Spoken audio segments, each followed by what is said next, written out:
ದೇವಸ್ಥಾನದಲ್ಲಿ ಸಿಗುವ ಸ್ಟೈಲ್ನಲ್ಲಿ ಪೊಂಗಲ್ ಮಾಡಲಿಕ್ಕೆ ನಮಗೆ 1/4 kg ಅಕ್ಕಿ, 1 kg ಬೆಲ್ಲ, 1 ಹಿಡಿಯಷ್ಟು ಗೋಡಂಬಿ, 1 ಹಿಡಿಯಷ್ಟು ದ್ರಾಕ್ಷೆ, 20 ಗ್ರಾಮಿನಷ್ಟು ಏಲಕ್ಕಿ ಹಾಗೂ 350 ml ತುಪ್ಪ.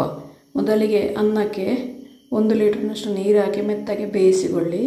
ಬೆಲ್ಲವನ್ನು ಪಾಕ ಮಾಡಿ ಅದನ್ನು ಸೋಸಿಕೊಳ್ಬೇಕು. ಆಮೇಲೆ ಅನ್ನವನ್ನು ಚೆನ್ನಾಗಿ ಸ್ಮ್ಯಾಶ್ ಮಾಡಿಕೊಳ್ಳಿ ಫಸ್ಟಿಗೆ.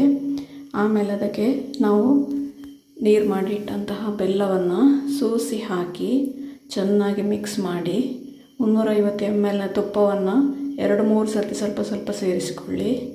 ಹುಡಿ ಮಾಡಿದಂತಹ ಏಲಕ್ಕಿಯನ್ನು ಸೇರಿಸಿ ಗೋಡಂಬಿ ಹಾಗೂ ದ್ರಾಕ್ಷೆಯನ್ನು ಹುರಿದು ಅದಕ್ಕೆ ಸೇರಿಸಿ ಒಂದು ಕುದಿಸಿ 20 ನಿಮಿಷ ಇದನ್ನು ಕುದಿಸಬೇಕಾಗ್ತದೆ. ಕೊನೆಗೆ ಒಂದು ಸ್ವಲ್ಪ ತುಪ್ಪ ಹಾಕಿದರೆ ನಮ್ಮ ದೇವಸ್ಥಾನದಲ್ಲಿ ಸಿಗುವಂಥ ಪೊಂಗಲ್ ರೆಡಿ.